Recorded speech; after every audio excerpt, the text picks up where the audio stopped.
সরকারি ধান এসেছে গ্রামের মানুষকে বিলি করার জন্য। ও আগেই পাকুড় স্টেশনে 4 বস্তা ধান বিক্রি করে তবে গ্রামে ঢুকেছে। আর কিছুদিন আগে নরেন্দ্র মোদী সরকারের ঘর দেওয়ার কাজ হচ্ছিল না, সরকারি ঘর দিচ্ছে, আবার বলছে 10,000 টাকা লাগবে। বলছে আমি কি করে কেন টাকা দিব? বলছে যদি না দিস তোর নাম কেটে ফটিকের কাছে চলে যাবে, তুই শালা ঘর পাবি না। কি বলছি বুঝতে পারছেন? ও তোমার ভয়ে থরথর করে কাঁপছে, গরিব মানুষ, একটা ঘরের টাকা যদি না পাই।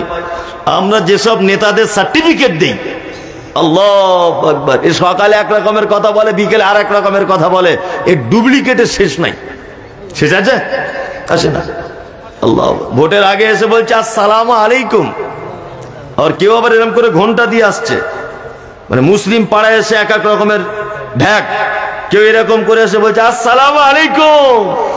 একবার জিতিয়ে দেখুন, এই রাস্তা দিয়ে হাঁটা যায় না তো, এমন এই রাস্তা করে দেবো হেলিকপ্টার চলবে। নিয়ে মামুকে জিতিয়ে দেওয়া হলো, তারপরে 4.5 বছর হয়ে গেল একবার আমাদের রাস্তার দিকে তাকালো না। আর ওর বাড়ি গিয়ে কলিং বেল বাজিয়ে বাজিয়ে 17 দিন ফেরত এসেছে, দেখা পাইনি। আবার দেখবেন ভোটের আগে বলবে এই রমজান মাস ইফতারের ব্যবস্থা করেছি সবাই আসবেন। আরে তো মুসলিম মানে তো বুঝতেই পারছেন, যেখানে খাওয়া দাওয়ার ব্যবস্থা ও সেখানে ঠিক পৌঁছে যাবে। নিয়ে জনমের ইফতার খেয়ে নিল, নিয়ে বলছে এ লোকের থেকে ভালো লোক আর জগতে কিছু নাই। 5 বছর তোমার যে কি সর্বনাশ করেছে। আমি এইরকম নেতা খুব কম দেখেছি। এখনকার নেতারা পায়খানা ঘরের টাকা পর্যন্ত মেরে খেয়ে নিচ্ছে, ওইটাও বাদ দেয় না। আমি ওই জন্য একটা কথা বলি, পৃথিবীতে কোন মানুষকে নেতা উপাধি দিয়ে ডাকা যাবে না। নেতা হচ্ছে সেই যে তার নীতি কথার উপরে অটুট থাকতে পারে, এ হচ্ছে নেতা। পৃথিবীতে নিজের নীতি কথার উপরে অটুট ছিলেন একজন মহাপুরুষ, তিনি হচ্ছেন মুহাম্মদ রাসূলুল্লাহ সাল্লাল্লাহু আলাইহি ওয়াসাল্লাম। আল্লাহু আকবার। আর পৃথিবীতে যত মানুষকে দেখতে পাচ্ছেন, একজনকে নেতা বলে ডাকা যাবে না।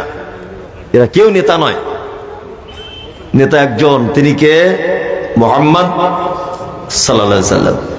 আচ্ছা, এবার আপনাদেরকে একটা কথা বলি। আচ্ছা, আমি কত ভালো লোক, এই সার্টিফিকেটটা বলুন তো কে সব থেকে বেশি দিতে পারবে?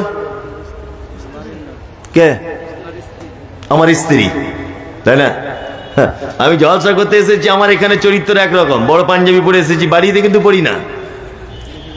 কি বললাম বুঝলেন? এখানে এসেছি বলে টুপি পরে এসেছি, বাড়ি টুপি পরি না, আমার টাকলু বার করেই ঘুরি। এখানে এসেছি বলে পায়জামা পরেছি, বাড়িতে বারমুন্ডা প্যান্ট পরি। ভালো করে বুঝবেন। তাহলে আমার বাড়িতে এক রকমের চরিত্র, আর এখানে কি আর এক রকমের চরিত্র। আমার স্ত্রীকে আপনাদের গ্রামে বেড়াতে নিয়ে এসেছি, ওর হাতে মোজা, পায়ে মোজা, চোখ পর্যন্ত দেখা যায় না, টিপ টিপ টিপ টিপ টিপ টিপ করছে। বলছে ওরে বাবা, বক্তার বউ বলে কথা। ও আমাকে আপনি বলে ডাকছে, আমি ওকে আপনি বলে ডাকছি। কি বলছি বুঝতে পারছেন? ওকে আমি আপনি বলছি, ও আমাকে আপনি বলছে। কোনো সমস্যা নেই। এখানে বাড়ি চলে গেলাম, বাড়িতে গিয়ে আমি ওকে ঘরের দরজাটা দিয়ে বলছি 1 গ্লাস পানি আনো তো, সেই বিহার থেকে এলাম, খুব কষ্ট হয়ে গেল। তখন বলছে আমি এখন যেতে পারবো না। ও মুখের উপরে বলে দিয়েছে। তখন আমি ওর মা, বোন, খালা, ফুপু সব এক জায়গায় করে দিয়েছি। তার মানে বুঝতে পারা যাচ্ছে, আমি ওকে বেড়াতে নিয়ে এসে আমার এখানে এক রকমের চরিত্র, আর বাড়িতে কি আর এক রকমের চরিত্র।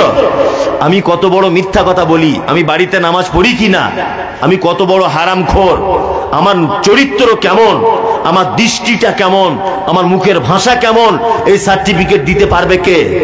কে? আমার স্ত্রী।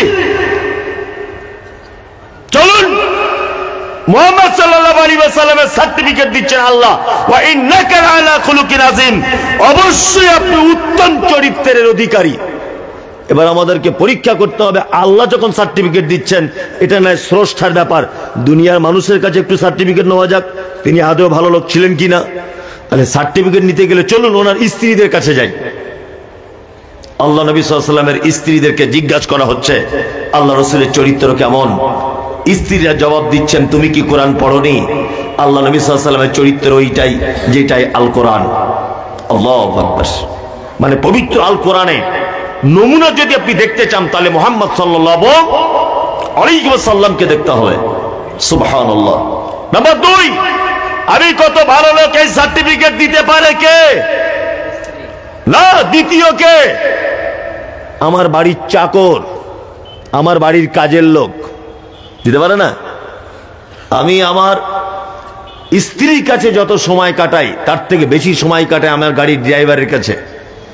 আমি গাড়ির ভিতরে মোবাইলে সিনেমা দেখি, না কার্টুন দেখি, না রফিকের গান শুনি, না বক্তব্য শুনি, না খারাপ ভিডিও দেখি? বলুন তো, এটা আমার ড্রাইভার জানবে কি জানবে না? জানবে? জানবে? আমি কত বড় মিথ্যা কথা বলি সারাদিন। রাস্তা দিয়ে আসার সময় এই পর্যন্ত নামাজ পড়েছি কিনা এটা জানতে পারবে কে? আমার ড্রাইভার। তার মানে বোঝা যাচ্ছে দেহরক্ষী নাম্বার 2, বাড়ির কাজের লোক নাম্বার 3, তার সঙ্গে থাকা ড্রাইভার, তার চরিত্র কেমন, তার ব্যবহার কারণ এটা বলতে পারে। পারে কি পারে না? পারে। চলুন মুহাম্মদ সাল্লাল্লাহু আলাইহি ওয়াসাল্লামের খাদেম, ওনাকে একবার জিজ্ঞাসা করা হোক আল্লাহ নবী সাল্লাল্লাহু আলাইহি ওয়াসাল্লামের চরিত্রটা কেমন। আনাস রাদিয়াল্লাহু তাআলা আনহু, নাম শুনেছেন? কে? আনাস রাদিয়াল্লাহু তাআলা আনহু। আল্লাহু আকবার। 10 বছর আল্লাহ রাসূল সাল্লাল্লাহু আলাইহি ওয়াসাল্লামের সেবা যত্ন করেছেন। কত বছর? 10 বছর। হযরত আনাস বলছেন এই 10 বছরের ভিতরে আল্লাহ নবী সাল্লাল্লাহু আলাইহি ওয়াসাল্লাম আমাকে কোনো কথা বলেছেন, আমি সে কাজ করিনি। আল্লাহ নবী আমাকে কোনোদিন ধমক দিয়ে বলেন, এই আনাস তুমি কেন কাজ করলে না, কেন কাজ করলে? কখনো 10 বছরের ভিতরে আল্লাহ নবী আমাকে ধমকি দিয়ে কথা বলেনি। 2, হযরত আনাস বলছেন আল্লাহ নবী সাল্লাল্লাহু আলাইহি ওয়াসাল্লামের গায়ের সুখ ঘ্রাণের থেকে ভালো ঘ্রাণ আমি আর কোন ঘ্রাণ নিজের নাকে কোনোদিন সেন্ট পাইনি। 2, আল্লাহ নবীর মতো নরম হাত পৃথিবীর কোন পুরুষের হাত আমি আর দেখি নি। সার্টিফিকেট দিচ্ছেন বাড়ির একজন খাদেম, নাম হলো তার আনাস রাদিয়াল্লাহু তাআলা আনহু। তার মানে বোঝা যাচ্ছে অরিজিনালি তিনি উত্তম চরিত্রের কি অধিকারী ছিলেন। স্ত্রীদের কাছেও সার্টিফিকেট পেয়েছেন। 2, বাড়ির খাদেমের কাছে সার্টিফিকেট পাচ্ছেন যে তিনি ভালো। তবে বর্তমান কোন পুরুষ মানুষ নিজেকে যদি ভালো প্রমাণ যদি করতে চায় এবং তার স্ত্রীকে দিয়ে যদি এই সার্টিফিকেটটা নিতে চায়, আমার মনে হয় জীবনে কোনোদিন ওর বউ সার্টিফিকেট দিবে না। আপনার যা চরিত্র, শুধু বাচ্চা কাচ্চা হয়ে গিয়েছে বলে সংসার করছে, তাছাড়া জীবনে আপনার সংসার করতো না। কি বলছি বুঝতে পারছেন তো? হ্যাঁ, আপনার যা ব্যবহার, আপনার যা চরিত্র, ও আপনার সংসারটাই করতো না। শুধু আপনার সংসারে টিকে আছে ওর বাচ্চা কাচ্চা হয়ে গিয়েছে বলে। আর ওদের কাছে সার্টিফিকেট পাওয়া বড় কি মুশকিল, তাই না? আমি যতই প্রধান বক্তা হয়, বাড়ি গেলে কিছু কথা বললে আমাকে ধমকি দেয়। কি ব্যাপার, আমি সব জায়গায় প্রধান বক্তা, তুই আমাকে ধমকি দিচ্ছিস? মনে মনে ভাবলাম যে আসলে ঘটনা ওটা নয়, ওর কাছে মন পাওয়া বড় মুশকিল। মুশকিল নয়, মুশকিল। ওর কাছে ভালো সার্টিফিকেট পাওয়া কি বড় মুশকিল। আমার মনে হয় পৃথিবীর সব থেকে কঠিন কাজ স্ত্রীর মন পাওয়া, তার কাছে ভালো প্রমাণ করা, তাই না? আপনি বাজার করতে যান তো মাঝে সাঝে, যান না? 30 বছর বিয়ে করেছেন, তা আপনার স্ত্রী বাজারে যাওয়ার সময় বলছে আমাকে জন্য একটু কাঁচা হলুদ আনিয়ে, তো কাঁচা হলুদ গায়ে মাখবো। কাঁচা হলুদ কিনে আপনার অভ্যাস নেই, তা আপনি বাজার করছেন, বাজার করছেন, করতে করতে করতে করতে আল্লাহর কি কল, কাঁচা হলুদটা ভুলেই গেছে। বাড়ি আসবেন দেখবেন ও কিছুই বলবে না। আদা এনেছো, রসুন এনেছো, তেল এনেছো, মরিচ এনেছো, কিচ্ছু জিজ্ঞাসা করবে না। ও প্রথমেই বলবে, কি বলবে? কাঁচা হলুদ এনেছো। আস্তাগফিরুল্লাহ, আস্তাগফিরুল্লাহ, মনে ছিল না গো।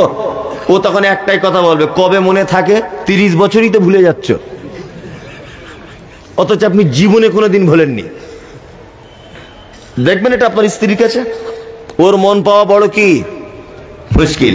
আসলে ও নিজেও কোনোদিন সোজা রাস্তায় হাঁটে না, নিজেও কোনোদিন সোজা রাস্তায় হাঁটে না, তা আপনি ওর মন পাবেন কি করে? একটা লোকের বউ হারিয়ে গেছে, স্বামী স্ত্রী দুজনে যাচ্ছিল, একটা নদী পার হতে হবে, নদীতে নামতে গিয়ে বউটা হারিয়ে গেছে। কোথায় হারিয়েছে? না নদীর পানিতেই। আর নদীর পানি এই আপনার বারহাড়ুয়ার দিকে যাচ্ছে, ধরে নেন পানিটা বারহাড়ুয়ার দিকে ছুটছে নদীর পানিটা, আর ওই লোকটা খুঁজছে কোন দিকে? কলকাতার দিকে। তা আর একটা লোককে জিজ্ঞেস করছে, ভাই কি ব্যাপার, তুমি নদীর পাড়ে পাড়ে ঘুরছো? বলছে, ভাই আর দুঃখের কথা বলো না, স্বামী স্ত্রী দুজনা মেয়ের বাড়ি যাচ্ছিলাম, আমার বউ নদীতে পড়ে পানির স্রোতে কোন দিকে চলে গেল। তা বলছে ভাই পানির স্রোত তো বারহাটুয়ার দিকে, তুমি কলকাতার দিকে যাচ্ছ কেন? তখন লোকটা দুঃখ করে বলছে যে আজ 50 বছর বিয়ে করেছি, জীবনও সোজা রাস্তায় হাঁটেনি, ওই জন্য আমার সন্দেহ হচ্ছে যে মরার পরেও যে বারহাটুয়ার দিকে যাবে কিনা। আমি ভাবছি ও মনে হয় কলকাতার দিকে ছুটবে। কি বলছি বুঝতে পারছেন না? হ্যাঁ, এর সঙ্গে টিকে থাকা খুব মুশকিল, এর সঙ্গে টিকে থাকা কি খুব মুশকিল। এ তো বেকার রাস্তায় চলবে, আবার এ এমন একটি নারী, এমন একটি জাত যে আপনি একে গিলেও খেতে পারবেন না, উগিলেও ফেলে দিতে পারবেন না। আপনার স্ত্রীকে আপনি আজকে জিজ্ঞাসা করবেন, মানে একটা স্ত্রী তার স্বামীকে জিজ্ঞাসা করছে, গো আমি যদি মরে যাই তুমি কবে বিয়ে করবে? আমি মরে গেলে তুমি বিয়ে করবে কবে? তা পুরুষ মানুষ ও তখন বলছে যে তোমার কবরটা শুকিয়ে গেলেই বিয়ে করব। কাঁচা থাকা অবস্থাতে করা যাবে না, লোক খারাপ বলবে। বাপের বাড়ি থেকে কি ওর ভাই বলছে কি, বলছে তুই প্রতিদিন আমার কবরের উপরে 1 বালতি করে পানি দিয়ে আসবি। ভালো করে বুঝবেন। তোর ভাই বলছে কেন রে বোন? বলছে না দিয়ে আসবি, আমি তাহলে একটু আরামে থাকবো, গরম হবে তো। আর ভাই ওটা বুঝেছে, ওর বউটা মারা গেছে, সত্যি মারা গেছে কোনো কারণে। এখন ও স্বামী অপেক্ষা করছে, প্রতিদিন কবর দেখতে যায় যে কবে শুকোবে আর কবে বিয়ে করব। কাঁচা থাকলে বিয়ে করলে লোক খারাপ বলবে, যে ধৈর্য থাকলো না রে বিয়ে করে বসে বললো। এখন 4-5 মাস ধরে কবরে যায় আর আসে, দেখে কবর আর শুকায় না। আর ও একদিন চালাকি করে দেখছে যে আমি একদিন লুকিয়ে থাকবো, যে টাটকা পানি দেখি এখানে কি কেউ পানি ছিটিয়ে যায়। একদিন দেখতে পাচ্ছে যে ওর ভাই এসে পানি দিচ্ছে কবরের উপরে। ও তখন গিয়ে বলছে কি ব্যাপার শালা বাবু, তুমি তোমার বোনের কবরে পানি দিচ্ছ কেন? তখন বলছে দুলাভাই, আমার বোন মারা যাওয়ার আগে বলে গেছে যে কবর শুকিয়ে গেলে তোর দুলাভাই বিয়ে করবে, যাতে ও অন্য পুরুষকে, অন্য নারীকে জীবনে বিয়ে করতে না পারে, ওই জন্য আমাকে বলে গিয়েছে প্রতিদিন পানি দিতে। আমিও নিয়ত করেছি যতদিন বেঁচে থাকবো পানি দিয়ে যাব। কি বুঝতে পারছেন না? এর নাম হচ্ছে নারী। এ স্বামীকে সহজে ছাড়বেও না, আবার ওর সহজে সুনাম করবেও না। অথচ ওকে ও কাউকে ভাগ দিতে পারবে না। অথচ ওকে আপনি জিজ্ঞাসা করবেন, এই তোমাদের ফরিদার আব্বা কেমন? আপনার স্ত্রীকে জিজ্ঞাসা করবে অন্য কোনো মেয়ে, তোমাদের ফরিদার আব্বা কেমন? ও এক চান্সে বলবা, আর বলিস না আমার আব্বা মায়ের কথা, 13 বছর জ্বলছি, ওর সঙ্গে বিয়ে হয়ে থেকে জ্বলছি। অথচ আপনারই খায়, আপনারই পরে, আপনার শাড়ি, আপনার ব্লাউজ, আপনার সব 13 বছর নাকি জ্বলছে। সোনা গয়না, হীরামণি মুক্তা সব দেন, তবু জীবনে আপনি ওর কাছে ভালো হতে পারবেন না। কেউ বুঝতে পারছেন? তাহলে ভালো হয়েছিলেন কে? মুহাম্মদ সাল্লাল্লাহু আলাইহি ওয়াসাল্লাম। বর্তমান আমি মনে করি কোন মেয়ে যদি তার স্বামীকে যদি সার্টিফিকেট দেয় যে আমার স্বামী উত্তম স্বামী, আমি তো মনে করি পৃথিবীতে ওই লোকটা অরিজিনালি উত্তম, অরিজিনালি উত্তম। ওই জন্য স্ত্রীদের কাছে একটু উত্তম হওয়ার চেষ্টা করবেন। আল্লাহ তাআলা বলছেন ফাসাতুবসিরু ওয়া ইউবসিরুন, অচিরে আপনি দেখতে পাবেন, তারাও দেখতে পাবে। বিআইয়িকুমুল মাফতুন, কারা রয়েছে কল্যাণের ভিতরে আর কারা রয়েছে অকল্যাণের ভিতরে। ইন্না রাব্বাকা হুয়া আ'লামু বিমান যাল্লা আন সাবিলি ওয়া হুয়া আ'লামু বিল মুহতাদিন, নিশ্চয় আল্লাহ জানে কারা গোমরাহির পথে আছে আর কারা হেদায়েতের পথে আছে। মক্কার মুশরিকেরা বলতো না মুহাম্মদ সাল্লাল্লাহু আলাইহি ওয়াসাল্লাম গোমরাহির পথে আছে, বলতো কি বলতো না? আল্লাহ তাআলা বলছে ইন্না রাব্বাকা হুয়া আ'লামু বিমান যাল্লা আন সাবিলি ওয়া হুয়া আ'লামু বিল মুহতাদিন। আল্লাহ বলছেন আমি ভালো জানি কে হেদায়েতে আর কে গোমরাহিতে, জানে কে? আল্লাহ। এবার একটা কথা বলি, আচ্ছা বলুন তো, সারা পৃথিবীতে কিয়ামত পর্যন্ত মুহাম্মদ সাল্লাল্লাহু আলাইহি ওয়াসাল্লামের উম্মত থাকবে কি থাকবে না? থাকবে, থাকবে। আবু জেহেলের কোন উম্মত টিকে আছে? আছে? আবু লাহাবের আছে? আছে? আব্দুল্লাহ ইবনে উবাইর আছে? নাই। উম্মত তো দূরের কথা, আবু জেহেল যে বাড়িটা, তার বাড়িতে এখন 1,00,000 কোটি হাজী সাহেব তার মুখে পায়খানা করে। কি বলছি বুঝতে পারছেন? তার মানে ও চলে গেল জল্লা গোমরাহিতে, আর হেদায়েতের পথে তাহলে ছিলেন কে? মুহাম্মদ সাল্লাল্লাহু আলাইহি ওয়াসাল্লাম। আল্লাহ তাআলা এইবার মুহাম্মদ সাল্লাল্লাহু আলাইহি ওয়াসাল্লামকে কয়েকটা বিষয়ে গাইডলাইন দিচ্ছেন। এক, ফালা তুতিল মুকাজ্জিবিন, কখনোই আপনি আনুগত্য করবেন না মিথ্যুকদের। এই যারা কথায় কথায় মিথ্যা কথা বলে, এদের আনুগত্য করা যাবে? না, আমি এখন বর্তমানে দেখতে পাচ্ছি পৃথিবীর সব থেকে মিথ্যা কথা বলার যদি নোবেল পুরস্কারের ব্যবস্থা যদি থাকতো, তাহলে এই পীর পূজারি ভণ্ড কিছু আলেমরা এই নোবেল পুরস্কার পেত। কি বলছি বুঝতে পারছেন না? মানুষ মানুষের জন্য মিথ্যা কথা বলতে শুনেছি, কিন্তু মুর্শিদাবাদের একটা কি মুফতি সাহেব আছে, ওর নাম ভুলে যাচ্ছি, কি জুবায়ের না কি বলছে, না না মুফতি জুবায়ের, বড় মুফতি সাহেব, বড় মুফতি সাহেব কিছুদিন আগে ফতোয়া দিচ্ছে, বলছে ব্যাংকের যে টাকা সুদ হয় ও সুদের টাকা খাওয়া যায়। কি বলছি বুঝতে পারছেন? আপনাদের এই ঝাড়খণ্ডের, আমি ওর নাম করি না, জাহাঙ্গীর না কি বলছে, জাহাঙ্গীর, ওই জাহাঙ্গীরও বলছে ব্যাংকের যে টাকা সুদ হয় ওটা খাওয়া যায়। মিথ্যুক, মিথ্যুকে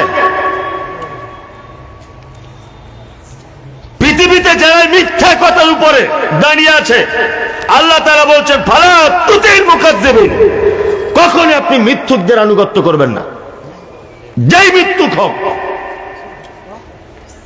কত বড় মিথ্যাবাদী!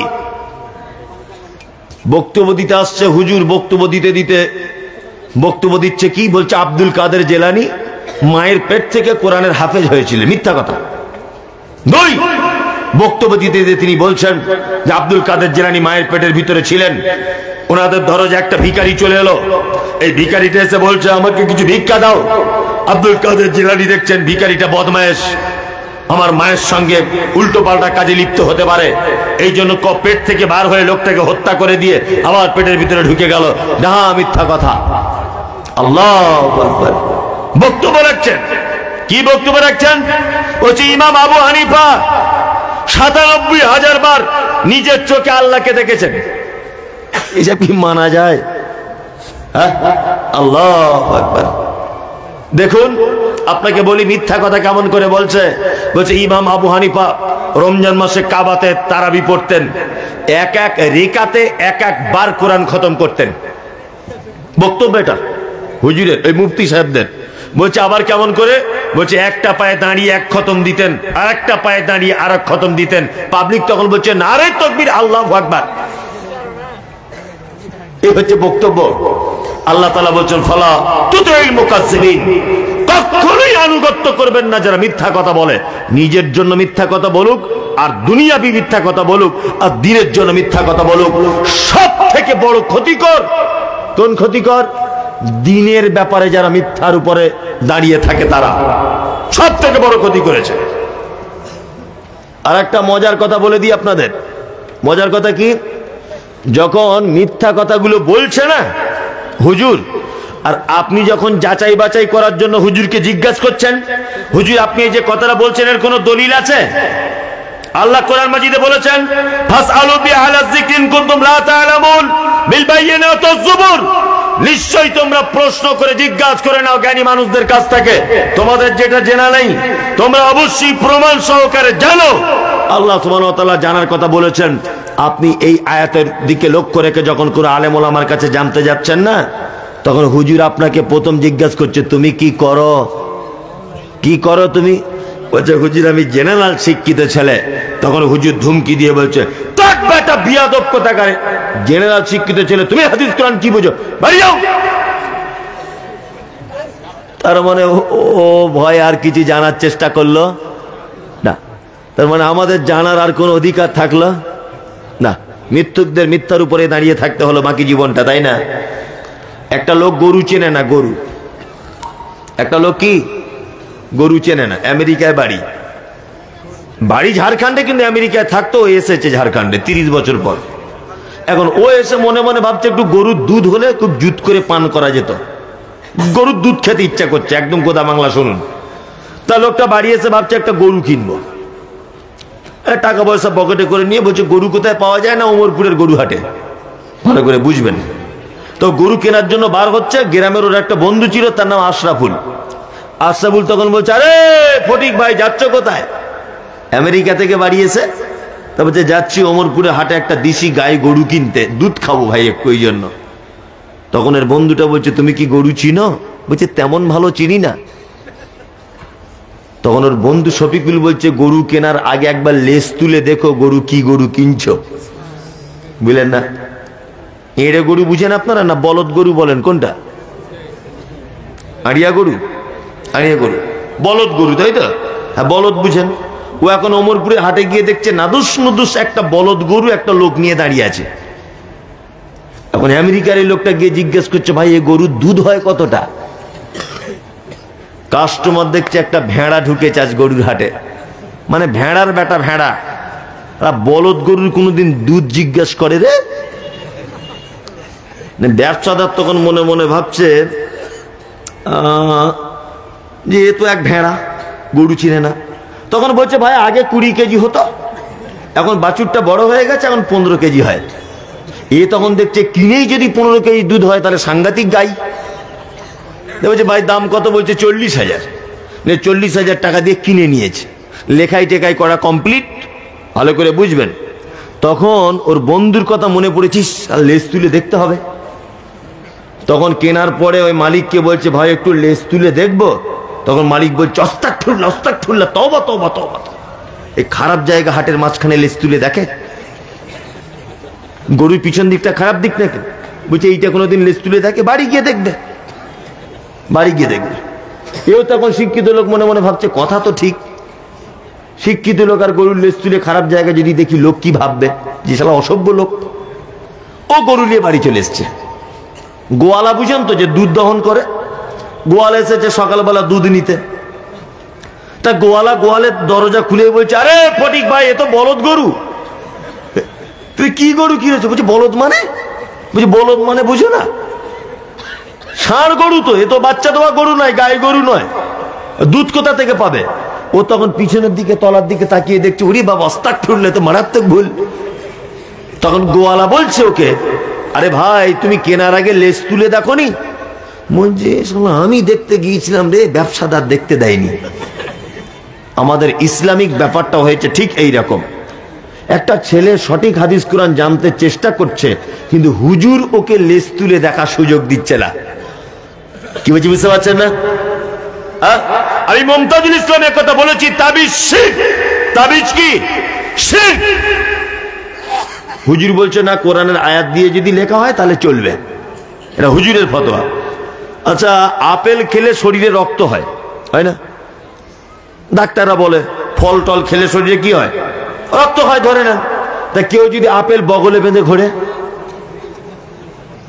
কাজ হবে? হবে না। আল্লাহ বলেছেন, নুনাজ্জিলু মিনাল কোরআনি মা হুয়া শিফা। আমি কোরআন অবতীর্ণ করেছি মুমিনদের কল্যাণের জন্য, মুমিনদের আরোগ্যের জন্য।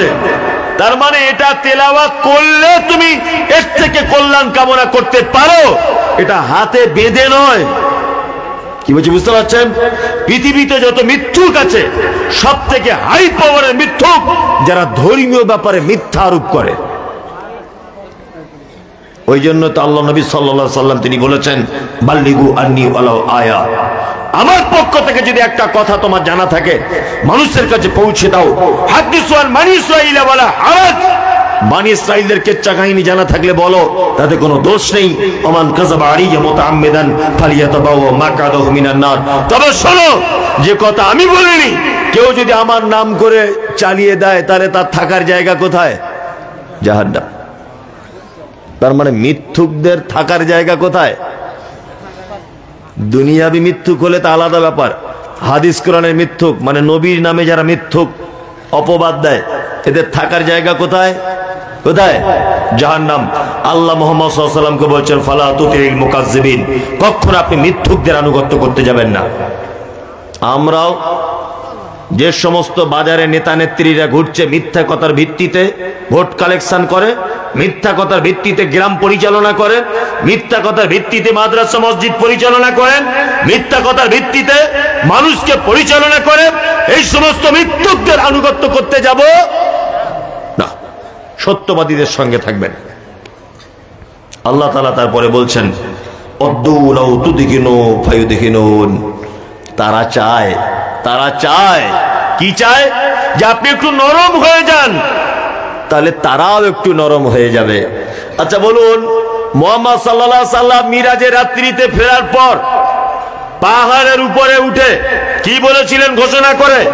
বিভিন্ন গোত্রের নাম ধরে ধরে তিনি বলেছিলেন, হে অমুক গোত্র, হে অমুক গোত্র, আমি যদি তোমাদেরকে এখন একটা কথা বলি যে পাহাড়ের আর এক সাইডে শত্রু দল দাঁড়িয়ে আছে, তোমাদেরকে আঘাত করবে, তোমরা কি বিশ্বাস করো?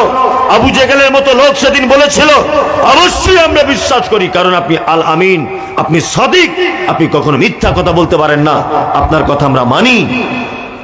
আল্লাহ নবী সাল্লাল্লাহু আলাইহি ওয়াসাল্লাম তখন বলছেন, তাহলে শোনো, আমি মিরাজের রাত্রিতে ঘুরে এলাম, আসমানের উপরে সব কিছু দেখে এলাম, জান্নাত জাহান্নাম দেখলাম, তোমরা যে 360টা দেবদেবীর পূজা করছো এগুলো সব ভুল। আল্লাহ এক, তিনি সপ্তম আকাশের উপরে থাকেন, আর রহমান আলাল আরশি ইস্তাওয়া।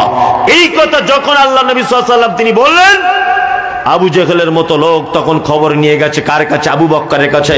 গিয়ে বলছে, আবু বকর, তোমাদের নবী এত বদমেশ, এত বদমেশ, এত খারাপ, ভাবতাম একটু ভালো হবে হয়তো, এখন আবার বলছে আমি আসমানের উপর থেকে ঘুরে এসেছি, এটা কি মানা যায়? আবু বকর তখন বলেছিলেন, এ কথা যদি আল্লাহর নবী বলে থাকে অবশ্যই তিনি সত্য কথা বলেছেন। অবশ্যই তিনি কি কথা বলেছেন? সত্য কথা বলেছেন। আপনার কাছে বিনীত অনুরোধ, এই কথা বলার পর আল্লাহ নবী সাল্লাল্লাহু আলাইহি ওয়াসাল্লামকে ত্যাগ করতে হয়েছে, নিজের মাতৃভূমি ত্যাগ করতে হয়েছে, হয়নি? হয়েছে। মদিনায় পাড়ি দিতে হয়েছিল আবু বকরকে সাথে নিয়ে। তার মানে বোঝা যাচ্ছে দিনের উপরে যারা অটুট, দিনের উপরে যারা অটল, তাদেরকে তাদের জাতি কখনো মেনে নেবে না। আচ্ছা, বাংলাদেশের একজন আলেম আছেন, এই বাংলাদেশের একজন কি আলেম আছেন, নাম তার আব্দুর রাজ্জাক বিন ইউসুফ, নাম শুনেছেন? সবাই চেনেন না? সবাই চেনেন। বাংলাদেশে আর একটা ভণ্ড আছে, তার নাম হচ্ছে তাহেরি, একে চেনেন? বাংলাদেশের একজন আলেম আছেন আসাদুল্লাহ গালিব, নাম শুনেছেন? চেনেন? বাংলাদেশের একটা ভণ্ড আছে, তার নাম ইনায়াতুল্লাহ আব্বাসী, চেনেন? চেনেন? তার মানে আপনারা ভালোদেরকেও চেনেন, খারাপদেরকেও চেনেন। আর বাংলাদেশ মানেই তো বিনোদন, জিকির আর জিকির।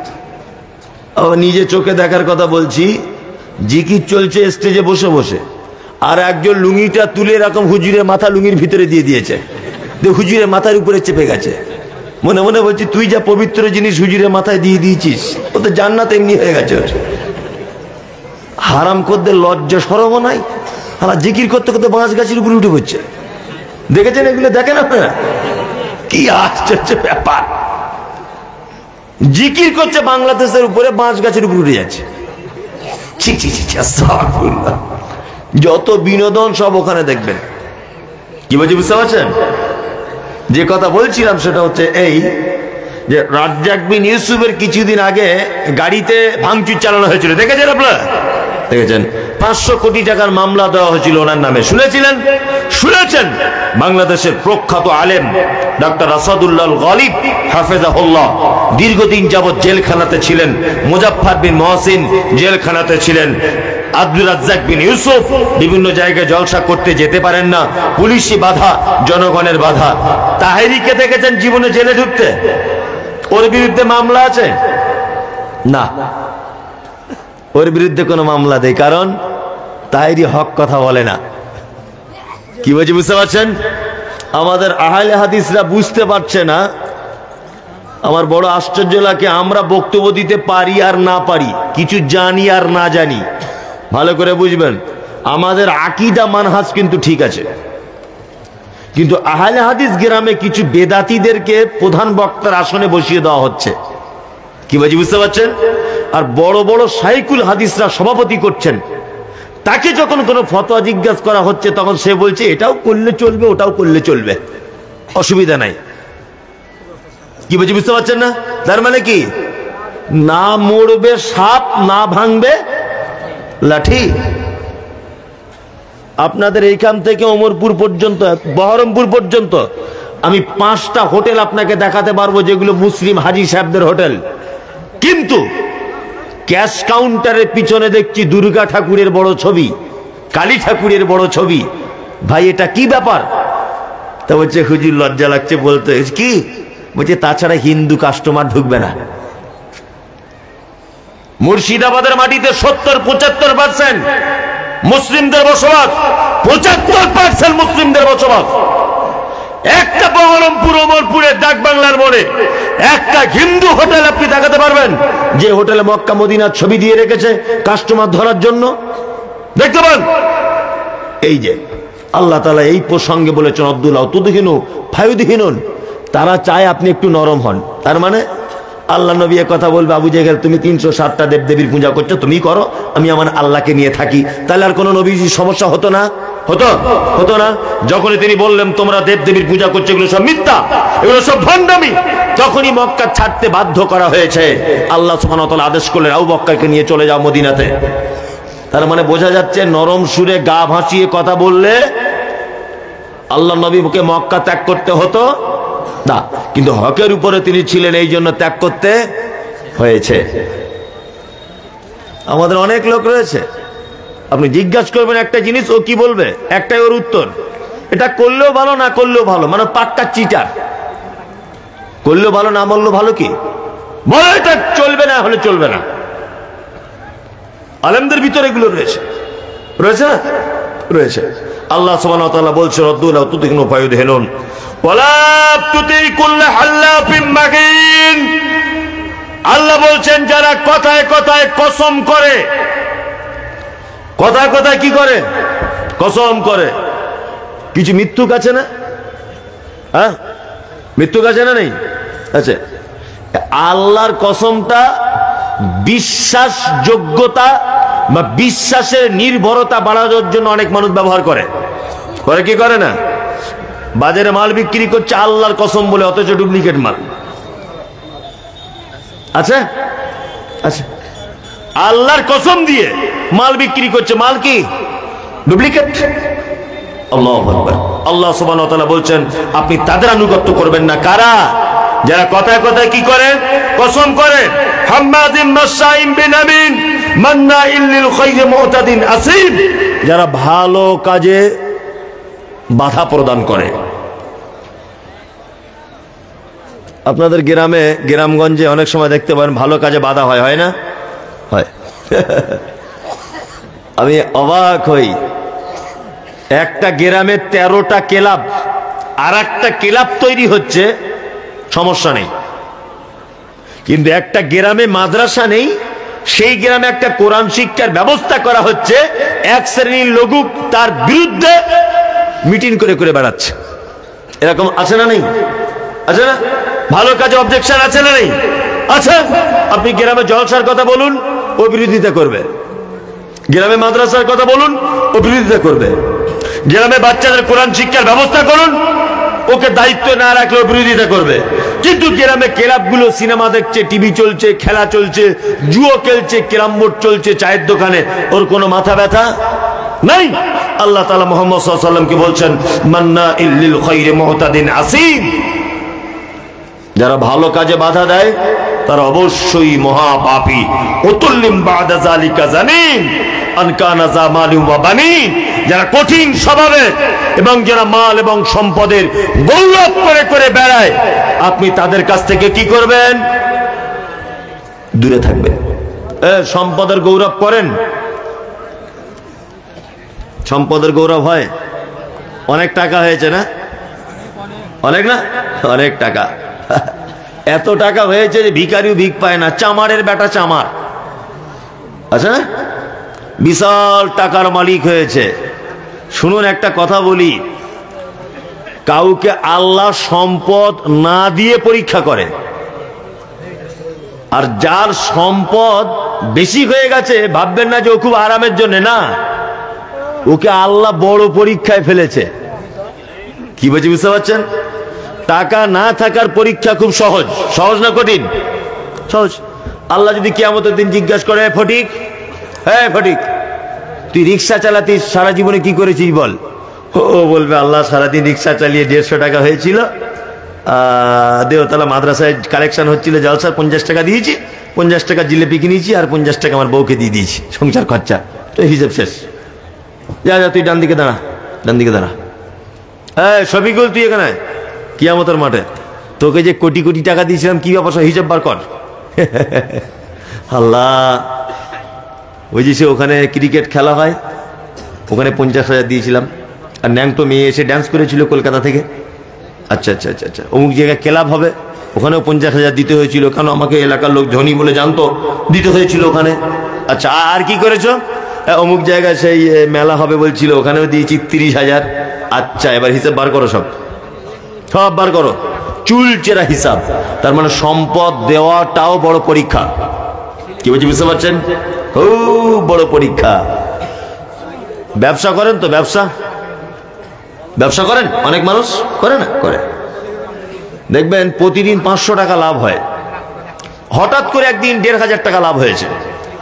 যে লোকটার হঠাৎ করে 1,500 টাকা লাভ হয়েছে, ও আনন্দ পাবে কি পাবে না? পাবে। খুব বগল বাজাচ্ছে, এই আজকে 1,500 টাকা লাভ করে দিয়েছি। লাভ করেছে, বাড়ি এসেছে কখন? দুপুর 2টোয়, প্রখর রোদ্দুর। গিয়েছিল ব্যবসায় কখন? রাত্রি 3টে ব্যবসায় বার হয়েছে, 2টোয় বাড়ি এসেছে। ভালো করে বুঝবেন, ও পাখা ছেড়ে দিয়ে খেতে বসেছে, ভাত খাচ্ছে। আর ঠিক এই সময়তে একটা অন্ধ লোক, 2টো চোখ নাই, বাড়িতে কেউ আছো বাপ? বাড়িতে কেউ আছো? তখন ও ভাত খেতে খেতে বলছে, তোমাদের সত্যি কোনো টাইম জ্ঞান নাই। সেটা দুপুরবেলা ভাত খেয়েও সুখ নাই। আরাম করে একটু খেতে দেবে না? সব সময় ভিক্ষা দাও, ভিক্ষা দাও।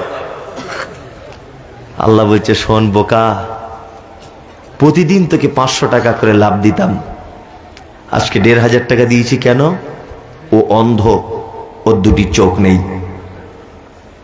ওরও বউ ছেলের জন্য 500 টাকা তোর কাছে জমা করে দিয়েছি। তুই ভাত খেতে বসবি আর ও চলে আসবে তোর দরজায়।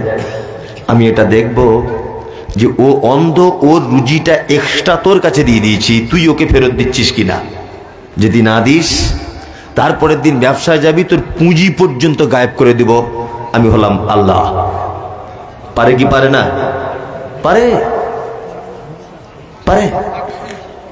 মালের অহংকার করবেন না, করবেন না। আল্লাহ মুহাম্মদ সাল্লাল্লাহু আলাইহি ওয়াসাল্লামকে বলেছেন কি, যারা মালের আত্মগৌরবে ভেঙে পড়ে, তাদের সঙ্গে আপনি কোন রকমের মিশতে যাবেন না। ওই জন্য আমি আপনাদেরকে বলছি, জীবনে যদি বন্ধু যদি করতে হয়, ধনী লোকের সঙ্গে করবেন না। এটা আমার পক্ষ থেকে আপনার উপদেশ। জীবনে কোনোদিন ধনী লোকের সঙ্গে বন্ধুত্ব করবেন না। ধনী লোকের সঙ্গে বন্ধুত্ব করলে দুনিয়াতেও হারাবেন, আখেরাতেও হারাবেন। যদি বলছেন কেন, 2টো দিক বলি। ধনী লোকের সঙ্গে বন্ধুত্ব করলে আপনার চোখের নজরটা কম দামি জিনিসের দিকে আর যাবে না। কি বলছি বুঝতে পারছেন? আর যখনই আপনার চোখটা উঁচু দিকে চলবে, তখনই আপনাকে হারাম ইনকাম করতে আপনার মন বাধ্য করবে। বাধ্য করবে না? বাধ্য করবে। ওই জন্য গরিব মানুষের সঙ্গে বন্ধুত্ব করবেন, দুনিয়াতেও আরামে থাকবেন ডাল ভাত খেয়ে, আখিরাতে আল্লাহর দরবারেও আরামে থাকবেন, হিসাব কম। কি বলছি বুঝতে পারছেন? একদম। তবে সব ধনী নয়, কিছু ব্যতিক্রমী ধনী আছে যারা ভালো, কোনো সমস্যা নেই। কিছুদিন আগে একটা লোক মারা গেল, টাটা কোম্পানির মালিক, তার নাম রতন টাটা। নাম শুনেছেন? শুনেছেন? বেঁচে আছে? মারা গেছে। বাদশাহ শাহজাহান বেঁচে আছে, নিজের স্ত্রীর জন্য তাজমহল তৈরি করেছিলেন, বেঁচে নেই। জাহাঙ্গীর, শেরশাহ, হুমায়ুন, কেউ বেঁচে আছে? নেই। পৃথিবীতে অর্থের গৌরবে কেউ বেঁচে থাকতে পারবে? পারবে না। টাকা ইনকাম করছেন, ভাবছেন খুব মজা আছেন নাকি? দুনিয়া কেমন জায়গা, আপনাকে একটা ছোট্ট করে জিনিস দেখিয়ে দিই।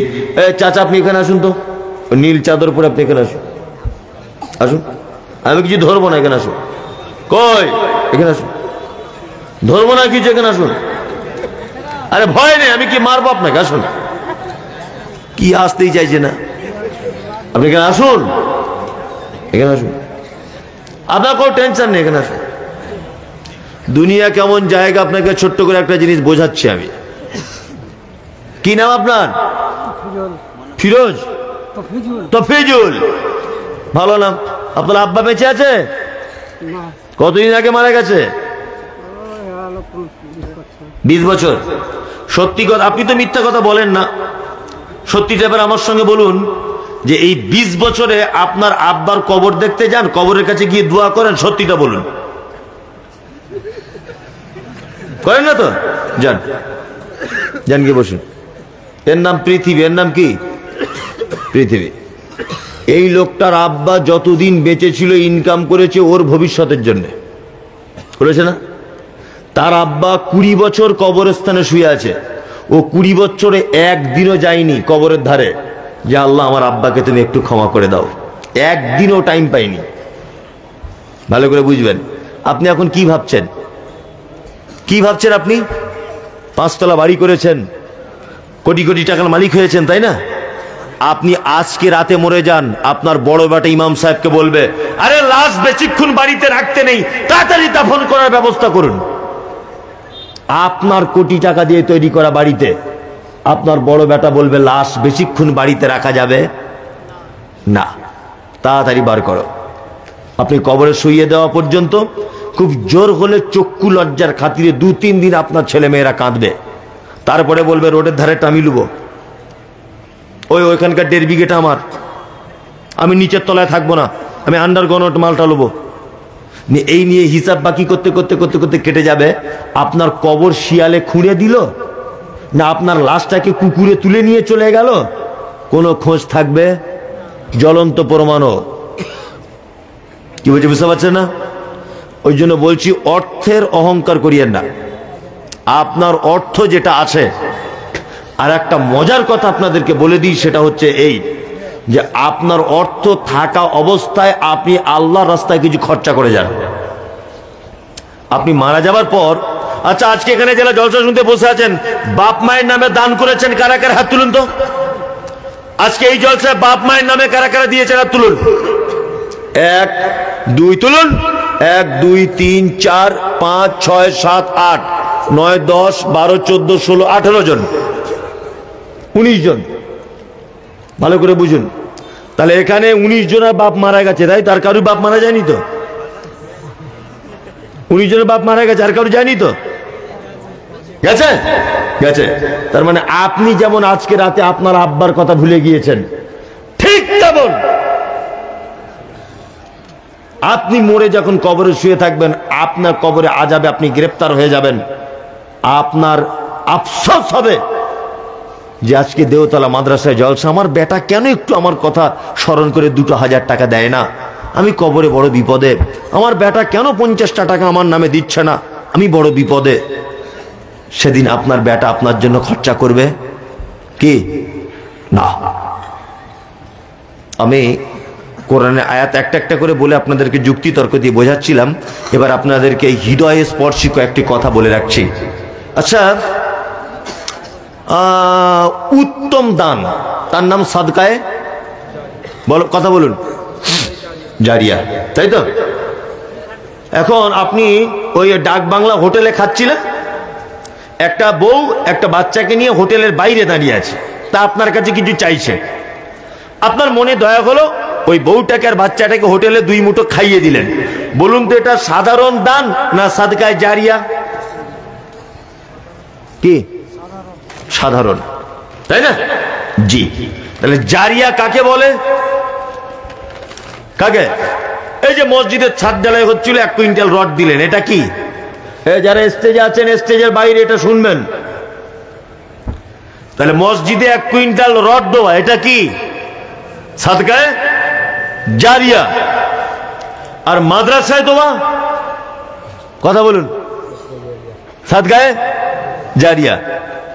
এবার আপনাদেরকে বলছি, একটা ছেলের পাতলা পায়খানা হচ্ছে, আর ও মাঠে পায়খানা করতে গিয়ে ওর পাছাতে বিষাক্ত সাপ কামড়িয়ে দিয়েছে। ওর মা ধরে ধরে ওকে ডাক্তারের কাছে আনলো। ডাক্তার কাছে বলছে আজকে সারাদিনে প্রায় 20 বার পাতলা পায়খানা হয়েছে, আর এইমাত্র সাপে কামড়ে নিয়েছে। বলুন তো জ্ঞানী ডাক্তার হলে কোন ঔষধটা আগে দেবে? বলুন, আমার ভাষা বুঝতে পারছেন না? কোনটা? সাপে কাটারটা। আরে পাতলা পায়খানা তবু আরো 4-5 বার হলেও বেঁচে থাকবে, কিন্তু সাপের বিষটা না নামলেও মরে যাবে। মরে যাবে না? তার মানে বুঝতে হবে যে আমাদের কোনটা আগে চিকিৎসা করা দরকার। কি বলছি বুঝতে পারছেন? মাদ্রাসাতেও দান করা সাদকায়ে জারিয়া, মসজিদে দান করাও সাদকায়ে জারিয়া। তাহলে আমাদেরকে বুঝতে হবে কোন সাদকায়ে জারিয়াটা আমাদের এখন জরুরি। এক, মসজিদে দান করেছিলেন 1 কুইন্টাল রড। আচ্ছা বলুন, 100 বছর পরে হলে এই মসজিদ ভাঙা হবে কি হবে না? হবে, হবে। ভেঙে আবার নতুন করে করা হবে ওই জায়গাতে, হবে না? হবে। এইবার বলুন, আপনার যে 1 কুইন্টাল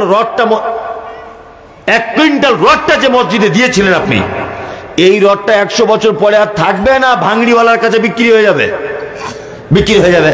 তার মানে আপনার আর জারিয়াটা টিকে থাকলো না।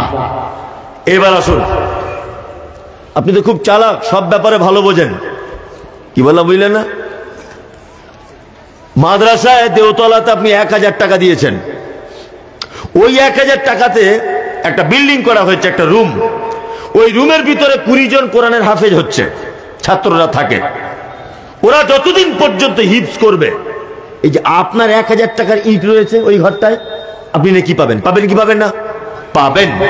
এবার ওই 10 জন ছেলে হাফেজ হয়ে যাবার পরে একজন আবার আমতলা মাদ্রাসায় চাকরি করছে, ও আরো 20 জনকে হাফেজ করছে শিক্ষক হিসাবে, সে আরো 20 জনকে করছে, সে আরো 20 জনকে করছে। আপনি যে 1000 টাকা দিয়ে ইট দান করেছিলেন, কিয়ামত পর্যন্ত এই কোরআনের হাফেজদের সিলসিলা থাকবে না যাবে? থাকবে, থাকবে। ওই জন্য আমি মনে করি এই মুহূর্তে সব থেকে বেশি নেকি মাদ্রাসায় দান করা, মসজিদে নয়। কে বলেছে তোমাকে এসি লাগাতে হবে মসজিদে, মার্বেল পাথর কিনে দিতে হবে? কে বলল? টিনের মসজিদে যে নাকি মাটির মসজিদে একই নাকি, এসি মসজিদে একই নাকি। কি বলছি বুঝতে পারছেন? নামাজ পড়তে টাইম লাগে কতক্ষণ? 15 মিনিট। 15 মিনিটের জন্য আপনি 3 লাখ টাকার এসি টাঙিয়েছেন মসজিদে। আর মাদ্রাসা সাইকুল হাদিসা মানুষের দরজায় গিয়ে চেক কেটে কেটে, রমজান মাস আমি তো নিজে চোখে দেখা, কলকাতার অজস্র মসজিদে বড় বড় সাইকুল হাদিসা মশার কামড় খাচ্ছে আর মাদ্রাসার দান তুলছে। আর আপনি মসজিদে টাইলস বসাচ্ছেন। এ যুক্তি কে দিল? যে জাতি কোরআন শিক্ষার জায়গায় দান না করে মসজিদে 5 লাখ টাকার এসি কিনে দেয়, এ জাতির কোন সিদ্ধান্ত সঠিক হতে পারে না। কোরআন